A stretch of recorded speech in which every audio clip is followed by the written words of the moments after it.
Varicose veins కి సరైన చికిత్స కోసం సంప్రదించండి ఎవిస్ హాస్పిటల్.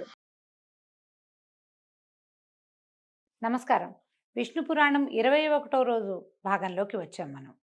అయితే ఈ శ్వేతద్వీపవాసిగా ఉన్నటువంటి విష్ణుమూర్తిని దర్శించడానికి బ్రహ్మాది దేవతలు మునులని గంధర్వులని వెంబడబెట్టుకుని భూదేవితో సహా అక్కడికి వెళ్ళారు. ఆ ద్వీపంలోట నరసింహ రూపుడై ఉన్నటువంటి గరుడ వాహనుణ్ణి దర్శించి అనేకానేక నమస్కారాలు చేసి ఇట్లా స్తుతించారట. చంద్రశేఖర సంస్థుత నమస్తే చంద్రార్కులోచన చంద్రశైలధర పీతాంబర కమలాక్ష కమలామనోహర కమలవాస కమలనాభ ధరణీధర గరుడవాహన దశకంఠ సంహార దశతత్వబోధక మదనజనక కరుణతో మమ్మల్ని కాపాడు, కటాక్షించు. ఇదిగో భూదేవి దుర్మదాంధులైనటువంటి రాక్షసుల బరువుని మోయలేక వంగి కుంగి బాధపడుతోంది. ఆ బరువును పోగొట్టి ఈ దేవికి సుఖస్థితిని కలిగించు అని పరిపరి విధాలుగా విన్నవించగా విష్ణువు బ్రహ్మను ఆదరంగా మన్నించి భూదేవిని ఓదార్చి, నువ్వు చింతించకు, నీకు కలిగిన బాధని నేను పోగొడతాను అని అభయరూపంగా ఓరడించారట. తన శరీరం నుంచి నల్లని తెల్లని 2 రోమాలను తీసి, ఇదిగో ఈ 2 నా అంశతోటి 2 పురుషమూర్తులుగా ధరలో అవతరిస్తాయి, దుష్ట శిక్షణ శిష్టరక్షణ చేస్తాయి, దాంతో భూభారం పోతుంది. ఇంద్రాది సురలు తమ తమ అంశాలతోటి ఈలలో సూర్యచంద్ర వంశాలలో క్షత్రియవరులుగా పుట్టి యుద్ధాలలో ధర్మ విరోధులైన పగవారిని మట్టుపెట్టి ధర్మోద్ధరణ చేస్తారు. నా భక్తులై సుఖంగా వర్ధిల్లుతారు. నేను ఇళ్లలో వసుదేవుని ఇల్లాలనైన దేవకికి 8వ గర్భాన కుమారుణ్ణై జన్మిస్తాను. నా పేరు కృష్ణుడు. నా పనిగా భూభారాన్ని తీరుస్తాను, కంసాదులను రూపుమాపి లోకానికి క్షేమం కలిగిస్తాను అని అభయం ఇచ్చాడు. దాంతో ఇంద్రాదులు బ్రహ్మమాట మీద మేరు పర్వతం దగ్గరికి వెళ్ళి కార్యాచరణ ఆలోచిస్తున్నారు. ఇప్పుడు మనం ఏం చేయాలి అని వాళ్ళంతా ఆలోచిస్తున్నారు. భూదేవి నా బరువు తగ్గిపోయింది ముందేనని ఆవిడ సంతోషంగా ఉందట. అయితే ఇట్లాంటి ఒక వృత్తాంతం జరిగిందని నారదుడు కలహాసనుడుగా బిరుదు పొందిన వాడైన వాడు ఆయన ఏం చేశాడు, ఈ విషయం అంతా కంసుడికి చెప్పి వెళ్ళిపోయాడు. కంసుడికి తెలియజేశాట. దేవతలంతా ఒక మీటింగ్ పెట్టుకున్నారు.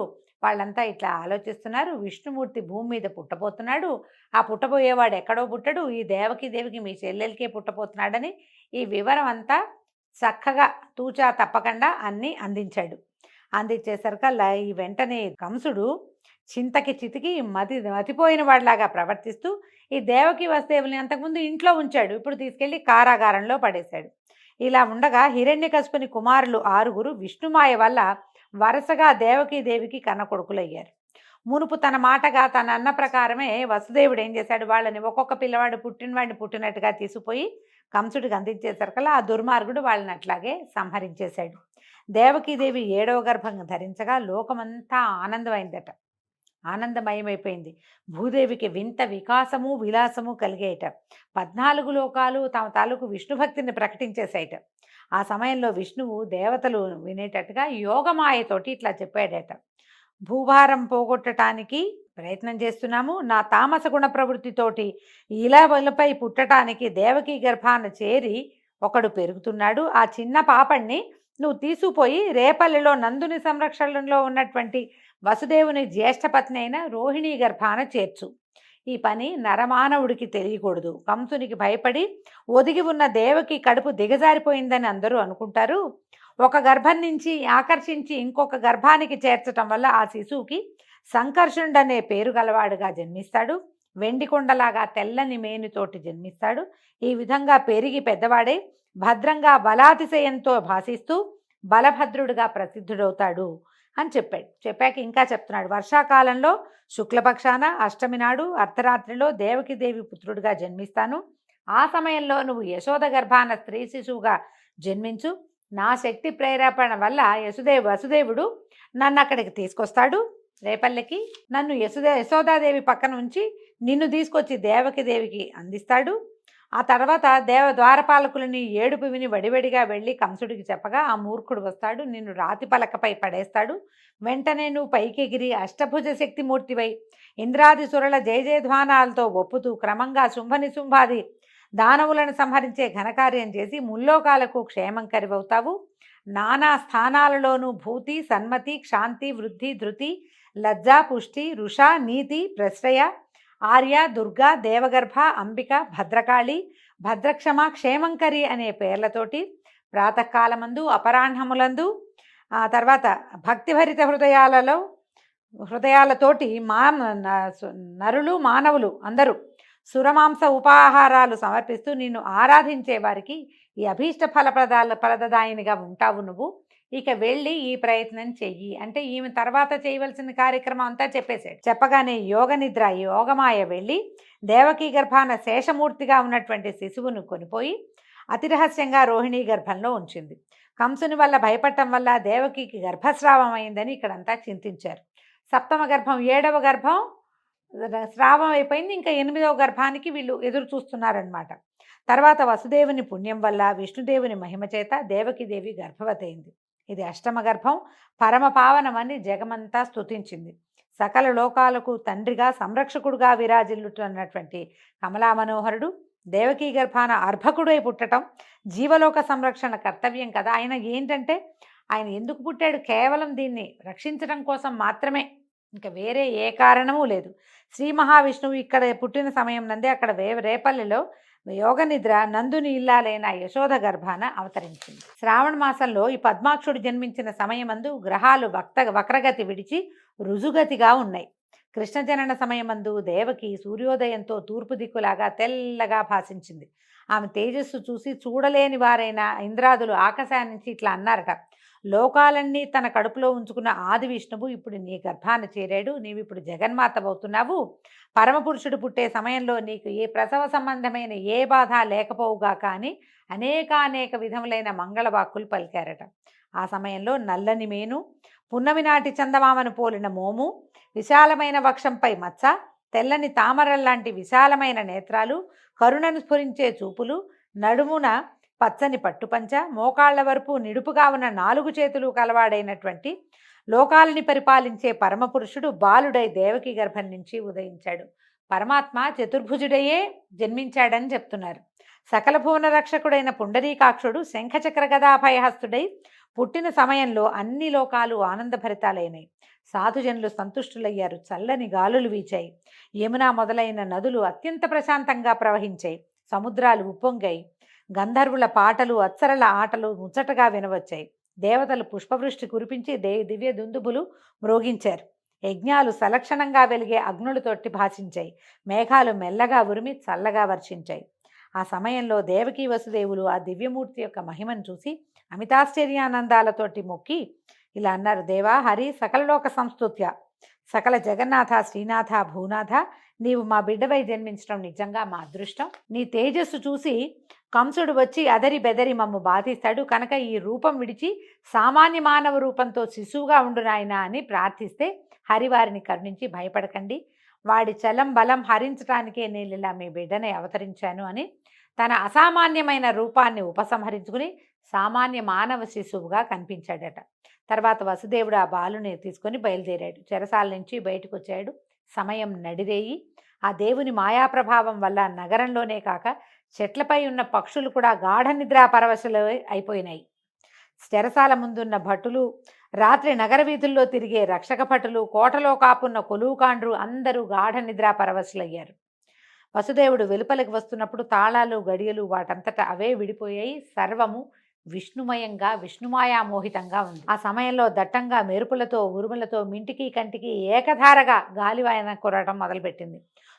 త్రోవలో దేవకీ బాలునిపై చినుకు పడకుండా 1000 పడగల గొడుగుని అనంతుడు పైన ఛత్రంగా పట్టాడు. అంత వాన కురుస్తున్న యమున వసుదేవునికి మోకాలి బంటి నీటి రేవైంది. అలా అనాయాసంగా నదిని గడిచి అవతలి గట్టుకు చేరాడు. శ్రీహరి భక్తులకు సంసార సాగరం అరికాలి బంటి అవుతుందంటే మరి ఆ హరికి తండ్రి అయిన వసుదేవునకు యమున మోకాలి బంటి అవ్వటం ఏమి విచిత్రం కాదు. ఎవరైతే భక్తులుగా ఉంటారో వాళ్ళు ఈ భవాబ్ధిని భవసాగరాన్ని సులువుగా దాటేయగలుగుతారు, పాదాలతో దాటేస్తారు ఏం కష్టం లేకండి. అలాంటి ప్రభువుని మోసేటువంటి తండ్రికి యమున ఎంత చిన్నదిగా అయినా ఉండుండొచ్చు.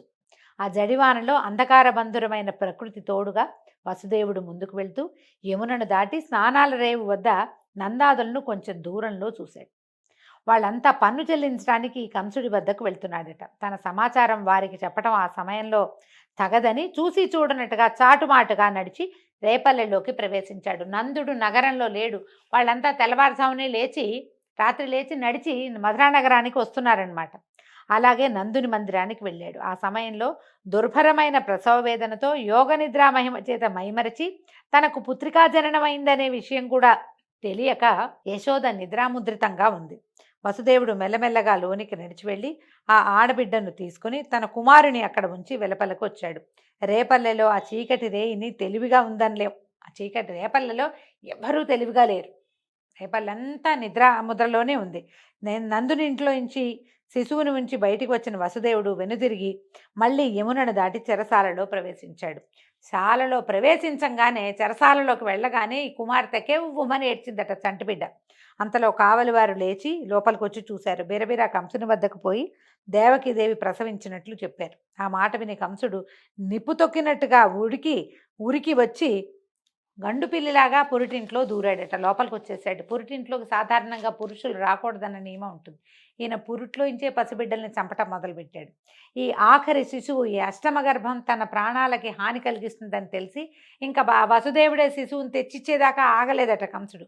లోపలికి పరిగెత్తుకుంటూ వచ్చేసాడు. వస్తే ఆమె చూడగానే దేవకీదేవి వేడి నిట్టూర్పులు పొడుస్తూ కలతపడిన మనసుతో వణుకుతూ కన్నీళ్ళు ఒత్తుకుంటూ, అన్నా, నీ చెల్లెల్ని ఆడబిడ్డతో ఆనందము మొగకూనలతో ముచ్చటా పొందలేని దౌర్భాగ్యురాలనయ్యాను. నా ముద్దుల కుమారులని 6గురిని నిర్దాక్షిణ్యంగా దిగమింగావు. ఈ ఆడబిడ్డ 8వది మగ శిశువు కాదు. ఆ 8వ గర్భాన శిశువు మగవాడు నిన్ను సంహరిస్తాడని విన్నావు, కానీ ఇది ఆడపిల్ల అయింది. ఇంత చిచ్చు పెట్టావు కడుపులో, దీన్ని ఆర్పు, ఇప్పుడైనా ఈ బిడ్డను చూసుకుని నన్ను బతకనివ్వు అని ఎంతో చింతిస్తూ ఉంటే ఆ బాలింతరాలి మాటని చెవిన పెట్టకుండా మూర్ఖుడు ఏం చేశాడు, ఆ పురిటి పసిపాపని దేవకి చేతుల్లోంచి బలిమిగా లాక్కున్నాడు. బలంగా లాగేసేట. లాగి చట్రాతి మీద పడేసేటట. విసిరి నేలకేసి కొట్టాడట. కొట్టేసరికల్లా ఆ పాప చప్పున పైకెగిరి ఆకాశం మీద భయంకరాకారంతో నిలిచి భీకరాయుధాలు ధరించి 8 భుజాలు కలిగిన స్త్రీమూర్తిగా వికృతంగా నవ్వుతూ అదిలిస్తూ ఇట్లా అంది, ఏరా, నన్ను హింసించాలనుకుంటున్నావా? అది నీ వల్ల అయ్యే పనేనా మూర్ఖ? మునుపు ఆకాశవాణి పలికినట్లుగా నిన్ను తెగవేసే మహాత్ముడు, సకల సురరక్షకుడు, దుష్టశిక్షకుడు పుట్టి వేరొక చోట పెరుగుతున్నాడు అని వాడు చూస్తూ ఉండగానే దేవగణాల చేత గంధపుష్పోపహారాలతో పూజలంది అదృశ్యురాలైంది. కంసుడికి ఏమి తోచల. పౌరుషం సన్నగిల్లిపోయింది. తెలివి తప్పిపోయినట్టు అయిపోయింది. కాసేపటికి తెప్పరిల్లి వెనక్కి తిరిగి వెళ్ళి తనకిష్టులైనటువంటి పూనక, ధేనుకాసురుడు మొదలైన రాక్షసులందరినీ పిలిపించాడు. రాక్షసవరిలారా, నా బలపరాక్రమాలు మీకు తెలుసు. ఎదురులేకుండా రాజ్యాన్ని పరిపాలిస్తున్నాను. నన్ను చంపడానికి దేవతలు ఏదో కుట్రలు చేస్తున్నారని నాకు ఎప్పుడో తెలిసింది. అది విన్నాను నేను. కానీ నా పరాక్రమం వాళ్ళకి తెలీదా? వాళ్ళకి తెలుసు. ఇంద్రుడు పూర్వం నా మీదకి వచ్చి నా వల్ల వెన్ను విరిగేటట్టుగా దెబ్బలు తిని తిరిగి చూడకుండా పారిపోయాడు. ఎన్నిసార్లు నా జోలికి వచ్చాడు, కానీ ఇప్పుడు నన్ను చంపుతాడా? ఎట్లా చేస్తాడు? బ్రహ్మ విష్ణు మహేశ్వరాది సురనాయకులు కూడా నా ముందు ఎండుగడ్డుపోచలు. అలాంటిది నా లోకంలో, భూలోకంలో నాకు ఎదిరింప? ఒక్క జరాసంధుడు తప్ప మిగిలిన రాజులంతా కూడా నా ప్రతాపాగ్ని ముందు ఎండుటాకులే.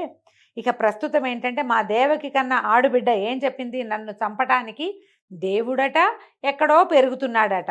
ఈ మాటే ఒకప్పుడు నారదుడి నోట కూడా విన్నాను. మీరు చేయవలసింది ఏంటంటే, ఈనాటి నుంచి భూమి మీద చిన్న బిడ్డల్ని నిర్దాక్షిణ్యంగా చంపేసేయండి, వెళ్ళండి అని పంపించాడు. వాళ్ళంతా సరేనని పలు రూపాలు ధరించి ధరణిపై సంచరిస్తూ పసిపాపల్ని తెగనరికి వాళ్ళ రక్తం తాగటం మొదలుపెట్టారు. రాక్షస బలం విజృంభించి ఉందన్నమాట. తర్వాత కంసుడు అంతఃపురానికి పోయి దేవకి వసుదేవులను రప్పించి కళ్ళబొల్లి మాటలతో వాళ్ళని మన్నించి, అయ్యో, చేయరాని దారుణం చేశాను, మీకు తీరని బాధ కలిగించాను, మీరెంతో అమాయకులు, నా వల్ల ఇట్లా పసిబిడ్డల్ని పోగొట్టుకోవాల్సి వచ్చింది, అంతా అయిందేదో అయిపోయింది, ఇంకేం విచారిస్తాము, విచారించి లాభం లేదు, నన్ను మన్నించండి, అంతా దైవం వల్లే ఈ మాయంతా జరుగుతోంది అని చెరసాల నుంచి వాళ్ళని ఇంటికి పంపించాడు. చెరసాలలోనే ఉన్నారని విష్ణు పురాణం చెప్పట్లేదండి, వాళ్ళని పంపించేశాడట. కానీ వాడి మనసు మాత్రం రగులుతూనే ఉంది. అయితే తర్వాత కొద్ది రోజులకి వసుదేవుడు ఒకనాడు రేపల్లెకి వెళ్ళాడు. నందుడు వసుదేవుడికి చిన్ననాటి మిత్రుడుగా కథల్లో చెప్పబడతాడు. నందుడు వసుదేవునికి ఆదరంగా ఆప్యాయంగా స్వాగతం పలిపి ఈ యశోద చేతుల్లో ఉన్నటువంటి కపట బాలకుడిని అందించాడట. వసుదేవుడు ఆ బాలుడిని ఎత్తుకుని ముద్దులాడి వచ్చి, వసుదేవుడు పిల్లవాడిని ఎత్తుకుని సంతోషంతో సంతానాన్ని ఎత్తుకున్న ఆనందంతో, నా అదృష్టవంతులు, ఇంత చక్కటి కొడుకు పుట్టాడు మీకు, ఈ పిల్లాడిని చూస్తే నాకే ఎంతో ముచ్చటగా ఉంది, మీ మాట వేరే చెప్పాలా? పిల్లవాడిని చూస్తే మీకు ఎంత మోహమో నాకంత రెండింతలు కలుగుతోంది, మీకు నాకు కూడా ఈ బాలుడు సమానుడే. ఇంకొక మాట చెప్తాను, రోహిణి కొడుకు మీ దగ్గరే పెరుగుతున్నాడు కాబట్టి వాడిని మీ కొడుకుగానే చూస్తూ పెంచండి, వీళ్ళిద్దరిని అన్నదమ్ములుగా పెంచండి. ఇంకొక మాట ఏంటంటే, ఈ కంసుడు పసిపిల్లని చంపే దారుణ కార్యక్రమాన్ని తలపెట్టాడు. ఆ దుర్మార్గుడికి తెలియనట్టుగా మీరు ఇక్కడి నుంచి వెళ్ళిపోండి అని చెప్పాడు. వీళ్ళు అంతకుముందు మధురా నగరానికి దగ్గరలో ఉన్న రేపల్లెలో ఉండేవాళ్ళు. ఆ రేపల్లె నుంచి విలాసం మార్చండి, సంవత్సరాంతమందు కట్టవలసిన పన్నులు వాడిని కట్టిన తర్వాత కట్టేసావు కదా, పన్నులు కట్టేసావు కాబట్టి ఇంకా మధురకి దగ్గరగా ఉండటం ఎందుకు, అమాయకంగా అగ్ని దగ్గరికి, మోసగాడైన పరిపాలకుడి దగ్గరికి చేరితే అపాయం తప్పిస్తే మేలు కలగదు అని చెప్పేసరికల్లా ఈ మాటలు చెప్పి వెళ్ళిపోయాడు. ఇక్కడి నుంచి మీరు విలాసం మార్చేయండి, మీ చిరునామా మార్చుకోండి, వేరే చోటకి షిఫ్ట్ అయిపోండి అన్నాడు. అనగానే వీళ్ళు కూడా ఆలోచించి ఏం చేశారు, పిల్లల్ని తీసుకుని పశువులకు తమకు ఆహారము నీరు ఉన్న చోటకి తరలి వెళ్ళిపోయారు, బృందావనానికి వెళ్ళారు. అలా ఉండగా నందుని ఇంట అల్లారు ముద్దుగా బాలకృష్ణుడు పెరుగుతూ ఉండటం తెలిసి ఈ కంసుడు పంపిన పూతన అనే రాకాసి అందగత్తగా రూపం మార్చుకుని నడిరేయిన నందునింట్లో ప్రవేశించింది. అంతా నిశ్శబ్దము. నిద్రలో ఉన్న బాలకృష్ణుని మెల్లిగా ఎత్తుకుని బుగ్గలు నిమిరి విషం పూసిన చనుబాలు తాగించింది. ఆ జగజ్జెట్టి యొక్క విషపు పాలతో పాటు దాని ప్రాణాలు కూడా, ఆ జగజ్జెట్టి అంటే పిల్లవాడు ఎలాంటి వాడు, ప్రపంచాన్ని ఆడించగలిగిన వాడు. అతను ఏం చేశాడు, ఈవిడ యొక్క పాలతో పాటు ప్రాణాలను కూడా పీల్చేసి అది ఓ ఓ అని కేకలు పెడుతూ మరణించిందట. కంసుడు పంపిన పూతన ఈ విధంగా బాలకృష్ణుడికి బలి అయిపోయింది. మొదటి బలి ఇదేనమాట. దాని అరుపు గోకులంలో ఎసరు పుట్టించింది. అరుపులకి పడుకున్న వాళ్ళంతా తుల్లిపడి లేచి గుమిగూడు చూస్తే ఏముంది, చచ్చిపడి ఉన్న రాక్షసుని చూశారు. ఆ రాక్షసి తాలూకు రక్కసి గుండెల మీద ఆడుకుంటున్న బాలకృష్ణుడిని చూసి పిల్లవాడిని ఎత్తుకుని ఆవు తోకతో దిగదుడిచి గోమయంతో తిలకం పెట్టి నారాయణ కవచం చదువుకుని తమ ఇంట్లో ఒక ఉయ్యాలలో పడుకోబెట్టుకున్నారు. ఇంతవరకు ఇలాంటి ఉపద్రవం ఎప్పుడూ జరగలేదు, అసలు ఇలాంటి చూడలేదు. ఇంతటి శరీరం కలిగిన మహారాక్షసుని పేర్లు వింటమే కానీ కంటితో చూసింది ఎప్పుడూ లేదని చాలా ఆశ్చర్యపోయారట. అయితే ఉయ్యాలలో ఉన్న ఈ కపటబాల స్వరూపంలో ఉన్న పరమాత్మ అక్కడికి దగ్గరలో ఉన్న ఒక చిన్న బండిని ఒక తన్ను దన్నాడట. దాంట్లో యశోద భద్రపరిచి ఉన్న పాలు, పెరుగు, వెన్న, నెయ్యి, ఇంటికి కావలసిన పదార్థాలు ఉన్న పాత్రలన్నీ కింద పడిపోయినాయి. పడిపోయేసరికి చూసినటువంటి గొల్లల పిల్లలంతా వచ్చి ఈ గోపాలకుల పిల్లలు యశోదకి చెప్పేసరికల్లా వాటన్నిటిని జాగ్రత్తగా తీసి పాత్రల్లో వేసి దధి పుష్పాక్షతాల్లో ఆ బండిని పూజించి బాలకృష్ణుడిని చూసి అలిగిందట. అయితే ఈ గోపకాంతలంతా అన్నారట, అమ్మ యశోద, నీ పిల్లవాడు, ఈ చిన్న పిల్లవాడు నిన్న కొండంత రాక్షసుని చంపాడు, ఈ ఇంట్లో సామాన్ల బండిని విరగదన్నాడు, వీడి కాలు తగిలి విరిగిపోయింది, అది వీడు ఇలాగే పెద్దవాడైతే ఎందరి కొంపలకు నిప్పు పెడతాడోనమ్మా అని ఇలా హెచ్చరికగా ఎన్నో ముచ్చట్లు ఆడారట. పిల్లవాడు చేసే ప్రతి పని విచిత్రంగా విపరీతంగానే ఉండేది. తర్వాత వసుదేవుడు రోహిణి కుమారుడైన బలభద్రుడికి దేవకీనందనుడైన కృష్ణుడకు నామకరణం చేయాలని సంకల్పించి కులగురు అయినటువంటి గర్గాచార్యుడిని ఆహ్వానించి విషయం చెప్పి గోకులానికి పంపించాడు. గర్గుడు నందుని మందిరానికి వెళ్ళాడు. తనంతట తాను చూడ్డానికి వచ్చినట్టుగా చెప్పాడు. యశోదానందులతోటి కాసేపు కబుర్లు చెప్పి తర్వాత ఎవ్వరికీ తెలియకుండా రోహిణీ నందనునకు రాముడని, దేవకీ కుమారునకు కృష్ణుడని నామకరణం చేసి వెళ్ళిపోయాడు. అయితే రామకృష్ణులు నలుపు తెలుపు శరీరాలతో శోభాయమాన మూర్తులై యశోదానందుల పెంపకంలో గారాభంగా పెరుగుతూ ఉన్నారు. బాలకృష్ణుడు క్రమంగా పాకటము, కూర్చోటము, తల్లి చేయి పెట్టుకుని తేలికగా అడుగులు వేయటము, ఎండిన ఆవుపేడ శరీరానికి పట్టించుకుని లేగలతో వీధుల్లో పరిగెత్తటము, ఆ దూడల తోకలు పట్టుకుని అవి పరిగెత్తకుండా నిలబెట్టటము, ఇలాంటి చేష్టలతోటి అన్నను కూడా కలుపుకొని చిల్లర మల్లరగా నడవటం మొదలుపెట్టాడు. అంతకంతకీ పెంకె చేష్టలు పెరిగాయి.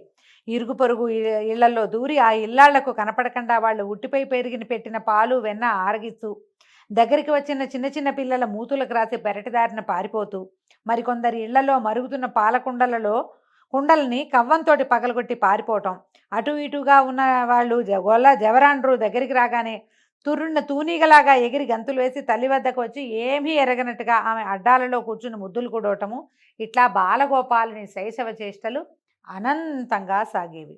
అయితే ఒకనాడు ఇలా కృష్ణుడు తనను చూసి ఇంట్లోంచి పారిపోయేసరికల్లా చూసినటువంటి ఒక వ్రజభామిని నలుగురితో ఆలోచించి వచ్చి యశోదాదేవిని, ఏమిటమ్మా ఇలాంటి కొడుకుని కన్నావు, మా ఇళ్లలో జ్వరపడుతున్నాడు, మీ ఇంట్లో వెన్న లేదా, మా ఇంట్లో ఉన్న వెన్న అంతా తినేయటము విరజిమ్మేయటం, ఇంత అల్లరా, ఇంత చిన్నపిల్లలు ఎవరైనా ఇంతంత అల్లరి చేస్తారా, మమ్మల్ని ఇంట్లో శాంతి లేకుండా చేస్తున్నాడు, అసలు ఎన్ని దుడుకు చేష్టలో, మీరేమో మా కులానికి పెద్దవాళ్ళు, అతని భార్యకి నీ కొడుక్కి నీకేం చెప్పగలం మేము, మీ అబ్బాయి మంచివాడు కాదండి అని ఈ అతని వేళ్ల ముద్రలు ఉన్నవన్నీ గిన్నెలు పట్టుకొచ్చారట. ఈ వెన్న ముద్రలు వెన్న పట్టుకునే చేతితోటి బిందెలు పట్టుకుంటే వాటి మీద చేతి ముద్ర పడుతుంది కదా.